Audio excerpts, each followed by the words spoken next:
Good morning বাইডি বন্ডিরা, welcome back বাগেরহাটের বাঘিনী blogs. তোমরা সকল কিরম আছো বাইডি বন্ডিরা? আশা করি সকলে ভালো আছো। আমি তোমাকে দিদি ভালো আছি। আমি আজকে আবারই তোমাকে সঙ্গে নতুন আরেকটা ব্লগ নিয়ে হাজির হয়ে গেছে। আশা করি ব্লগটা তোমাকে ভালো লাগবে। ছোটো সোয়ালটারে নিয়ে চলে আসছি খুলনায়, কারণ দক্ষিণ অঞ্চলের কোনো জায়গায় ওর ঘোরা হয়নি। ওই স্কুল কলেজ কোচিং এই সমস্ত ঝামেলায় খুব বেশি একটা টাইম পাই নেই। ওই জন্য যে ওরে নিয়ে একটু দক্ষিণ অঞ্চল ঘুরবো, মানে নিজের এলাকাটা ঘুরবো, সেই ঘোরার টাইমটা পাইনি। বড়োরাও তেমন পাইনি। অল্প অল্প টাইম পাওয়া যায়, সেই অল্প টাইমই সবাই নিজস্ব লোকজন যারা আছে তাকে সকলের সাথে দেখা সাক্ষাৎ করে আবার ফিরে যাওয়া হয় ঢাকায়। কিন্তু আশেপাশের অঞ্চল ঘোরা, চেনা বা ভালো মন্দ দেখা, এগুলোর সুযোগ আর অগ হয়ে ওঠেনি। তা ভাবলাম যে ছোটো ছেলেটা চলে যাবে বাইরে, যাওয়ার আগে একটু নিজের এলাকাটা, নিজের দক্ষিণ অঞ্চলটা একটু ঘুরে নিয়ে যাই। খুলনাতে পিসিদের বাড়ি ঘোরাঘুরি করে পিসির পিস্তুত বোনকে সাথে নিয়ে, তিথিরের সাথে নিয়ে চলে আসছি আমরা মুজগুন্নি উল্লাস পার্কে। এই মুজগুন্নি উল্লাস পার্কটা হচ্ছে এক বছরের বেশি হলো, 1-1.5 বছর হলো উদ্বোধন হয়েছে। বেশি অনেক এলাকা জুড়ে না, হাজার হাজার একর জমি নিয়ে না, মানে খুব যে বিরাট অঞ্চল নিয়ে তা না, অল্প অঞ্চল নিয়ে, মানে অল্প জায়গার মধ্যেই করছে। দেখা যাক ভিতরে ঢুকে কি দেখি কেমন দৃশ্য আছে, কেমন কি। 300 টাকা দিয়ে আমরা 3টে টিকিট কেটে নিয়ে আসলাম, ছেলেতে নিয়ে আসছে। একটা টিকিটের দাম হচ্ছে 300 টাকা ভিতরে ঢোকার জন্যে। আর ভিতরে গিয়ে দেখি যে আর কি টিকিটের দাম কেমন কি আছে। যাক চলো তোমাকে সাথে করে নিয়ে পার্কের ভিতরে ঢুকি। আসলে দেখা যায় যে শহরের বেশিরভাগ ছেলে হোক আর মেয়ে হোক, তাদের স্কুল থাকাকালীন অবস্থায় বা কলেজে ওঠা অবস্থায়ও বেশিরভাগ মা বাবারা একারে ছাড়িয়ে দেয় না যে উন্মুক্তভাবে ঘুরে বেড়াবে। পার্কে হোক, নিজের অঞ্চল হোক বা দূর দূরান্তে হোক, যেসব জায়গায় হোক, নিজে যে সব জায়গায় স্বাধীনভাবে ইচ্ছে মতন ঘুরে বেড়াবে, স্বাধীনভাবে চলে ঘুরে আসবে, বেশিরভাগ বাবা মায়েরা এই পারমিশনটা দেয় না। আমরা ওই রকমই একই রকমই ওরকমের একারে যে ঘুরে বেড়াবে, সব জায়গা চেনবে, জানবে, বসবে, ওইভাবে একারে কোনো সময় ছাড়া হয়নি। তাই এখন ভাবলাম যে বাইরে চলে যাবে, তা নিয়ে আসি, একটু ঘুরে নিয়ে আসি, সবার সাথে দেখা করায় নিয়ে আসি। তাই ভিতরে ঢুকলাম। ভিতরে ঢুকে দেখতেছি ওই যে তোমরা দেখতেছো ওই প্রান্ত থেকে এই প্রান্ত দেখা যাচ্ছে, মানে চোখের দূরত্বের মধ্যেই, আমার চোখের নিমিষের মধ্যেই হচ্ছে জায়গাটুকুর দূরত্ব দেখা যাচ্ছে। আমাকে এই দক্ষিণাঞ্চলের আগে যেমন কোনো কিছুই ছিল না, এখন এসে দেখতেছি যে আমি তো 27 বছর ধরে ঢাকায়। এই 27 বছর আগে থেকে এখন আর কি, 27 বছর আগে তো কিছুই ছিল না। এখন যা দেখতেছি বিনোদনের জন্য, যেমন পার্ক, বাগেরহাটেও নানান রকমের ছোট বড় পার্ক, চন্দ্রমহল, তারপরে নানান রকমের বিনোদনের জায়গা নতুন করে উদ্বোধন হয়েছে, নতুন করে গঠিত হয়েছে। এই খুলনায়ও এসে দেখতেছি যে খুলনায়ও এই উল্লাস পার্ক হয়েছে, আরও নানান রকম বিনোদনের জায়গা হয়েছে। যারা বিত্তশালী লোকজন তারা এরকম করে একটা বানায়ে বা কয়েকজনে মিলে বানায়ে একটা ব্যবসা প্রতিষ্ঠানই বলা যায়, সেরকমভাবেই করছে প্রাইভেটভাবে। কিন্তু খুলনা শহরের, খুলনাবাসী যারা, খুলনা বিভাগ ধরে, এই খুলনা বিভাগ ধরে খুলনার লোকজন কিন্তু প্রায় লোকজনই দিনমজুর এবং কৃষিকাজ করে বেশিরভাগ মানুষ। এখনও অনেক বিত্তশালী লোক বাইরে বিদেশে গিয়ে সেখান থেকে মন্ত্রী মিনিস্টার পর্যায়ে যারা আছে, তাকে নানান রকমের নানান বাড়ি গাড়ি নানান কিছু আছে, কিন্তু এগুলো তো কদাচিৎ 2-1জন মধ্যে পড়ে। কিন্তু বেশিরভাগ খুলনা বিভাগের খুলনাবাসী যারা, বিভাগ ধরে যে কয়টা জেলা আছে, প্রায়ই হচ্ছে কৃষিকাজের উপর নির্ভরশীল এবং দিনমজুর এবং ভেড়ি এগুলোই করে। তা এইসব লোকজনের পক্ষে এই যে এরকমের প্রাইভেট যে পার্কগুলো গড়ে উঠেছে বিনোদনের জন্য, যে টিকিট ধার্য করা হয়েছে 100 টাকা করে একজনের টিকিট, সেই 100 টাকা করে একজনের টিকিট কিন্তু দিয়ে কাটে ঢুকে এই রাইডগুলোর ভিতরে আর যত টিকিটের মূল্য হবে সেই মূল্য দিয়ে ছেলেপেলে নিয়ে ঘুরে যাওয়া খুব মুশকিল হয়ে যায়। এই যে পার্কগুলো গঠিত হয়েছে, আমার মনে হয় এইগুলো বিবেচনা করে মাথায় রেখে টিকিটের ধার্য করা বা এই প্রতিষ্ঠানগুলো করা সেইভাবে উচিত ছিল। এই যে আমি আসছি যে তোমরা যে দেখতেছো, সে পার্কের মধ্যে কিন্তু তেমন কোনো ভিড় নেই বললেই চলে। দুই একটা লোকজন আছে, আর হচ্ছে তেমন কোনো লোকজনই নেই। অবশ্য বিকেল হলে পরে আসবেন। আমি অবশ্য একটু দুপুর দুপুর করে চলে আসছি, সকালবেলা উঠে রওনা দিয়ে দুপুর দুপুর হয়ে গেছে আমার, আসতে আসতে দুপুর দুপুরই আমি ভিতরে ঘুরতেছি, এই জন্যেও একটু লোকজন কমে। কিন্তু তাছাড়াও আমার জ্ঞানে যতটুকু মনে হয় যে এরকমের আমাদের এই অঞ্চলে, দক্ষিণ অঞ্চলে এরকমের পার্ক যত যত যা আছে সবগুলোই শুধু বিত্তশালী লোকজন এবং মধ্যবিত্ত, উচ্চবিত্ত, নিম্ন মধ্যবিত্ত এবং মানে আর কি গরিব যারা তাদের জন্যই না। যারা উচ্চ মধ্যবিত্ত বা উচ্চবিত্ত যারা, তাদের কাছে এগুলো বিলাসবহুল হলেও কোনো সমস্যা না, তাদের কাছে 100 টাকা কোনো ব্যাপারই না, বা ভিতরে ঢুকে রাইডে চড়ার তার মূল্য 50 টাকা যদি হয় কোনো ব্যাপারই না।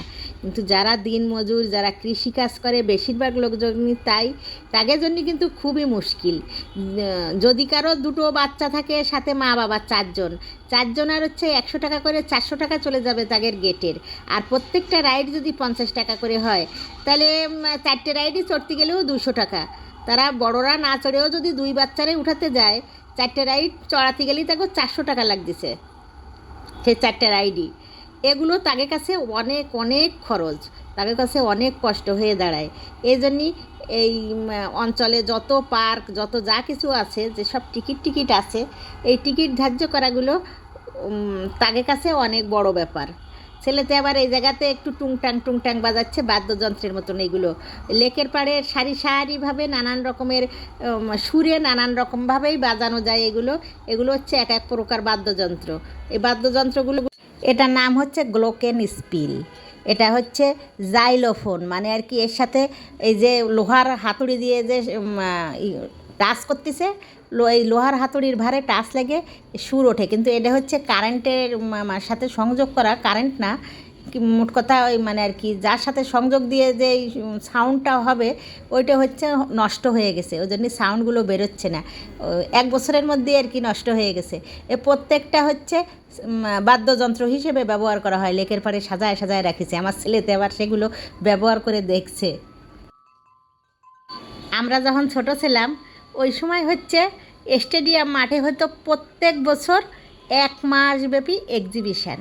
সেই এক্সিবিশানে A to Z বিনোদন, কেনাকাটা, মানে যা যা কিছু পার্কের মধ্যে আছে এইসব 1 মাসের জন্য বানানো সব কিছু একদম, মানে ফুল গাছ পাতা মশলাপাতি, তারপরে মার্কেটিং, খেলাধুলো, যাত্রা গান, নাটক, যত ধরনের বিনোদনের পর্ব যত রকমের আছে সব রকম ওই এক্সিবিশানে থাকতো। আমরা 5 টাকার টিকিট কেটে স্টেডিয়ামে, তারপরে ওই এক্সিবিশানে গিয়ে সব কিছু উপভোগ করতাম। একদিনই হতো না, আজকে 5 টাকা দিয়ে কিছু কিছু জিনিস, কালকে 5 টাকা দিয়ে কিছু কিছু জিনিস, এইভাবে করে হয়তো 2-3 দিনই সম্পূর্ণ করা হতো।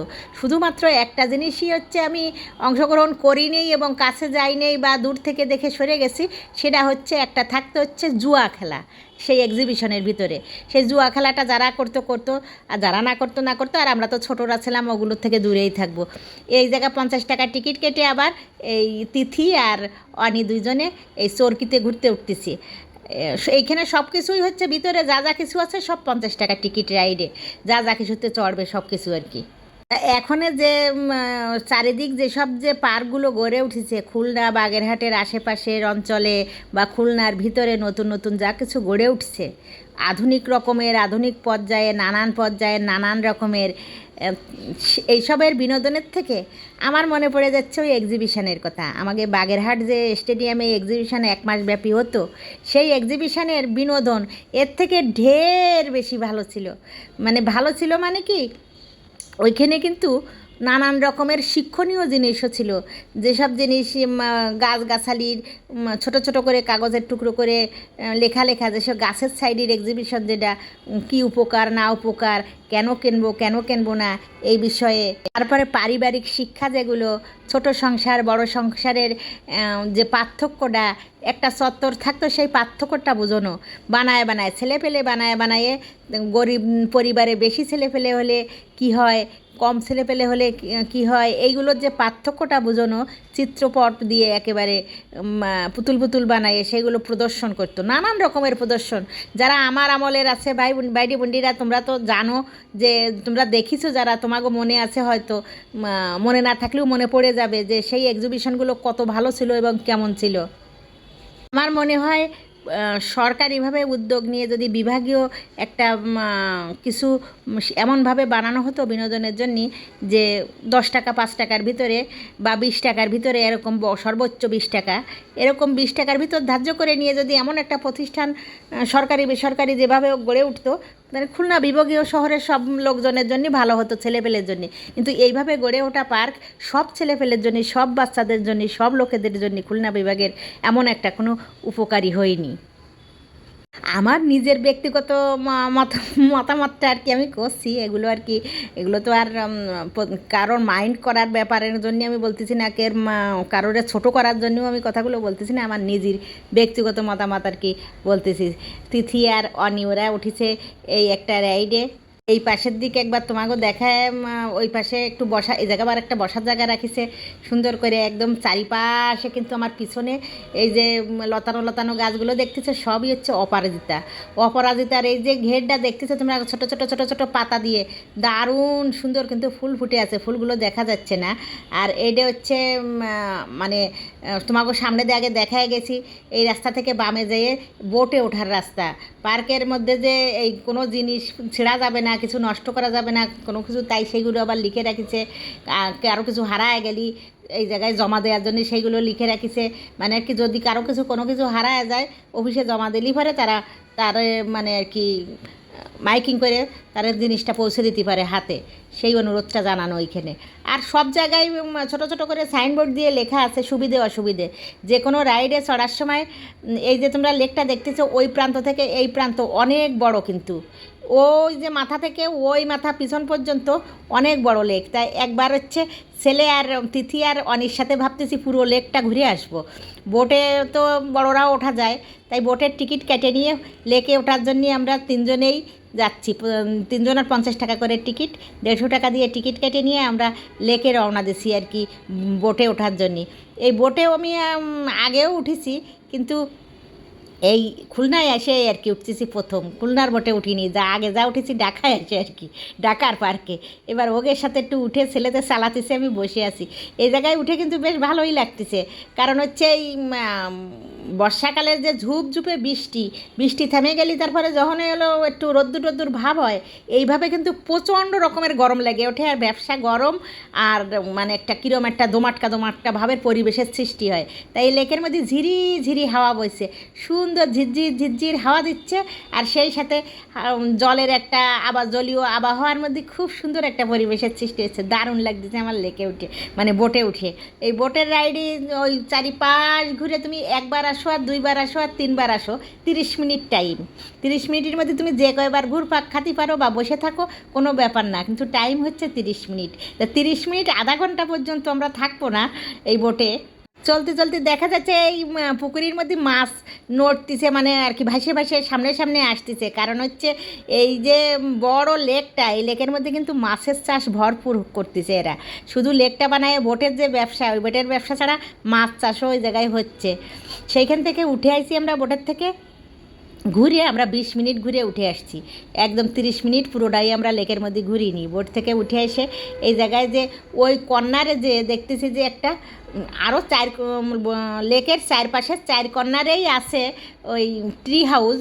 সেই ট্রি হাউস আমার দেখার জন্য, তোমাকে দেখানোর জন্য এদিক চলে আসছি। এ জায়গায় সাইনবোর্ডে কী আছে তাই একটু দেখে নিচ্ছি। লেকের এই কর্নারে, ওই পাশের কর্নারেও আছে, ওই পাশের কর্নারেও আছে এই ট্রি হাউসগুলো।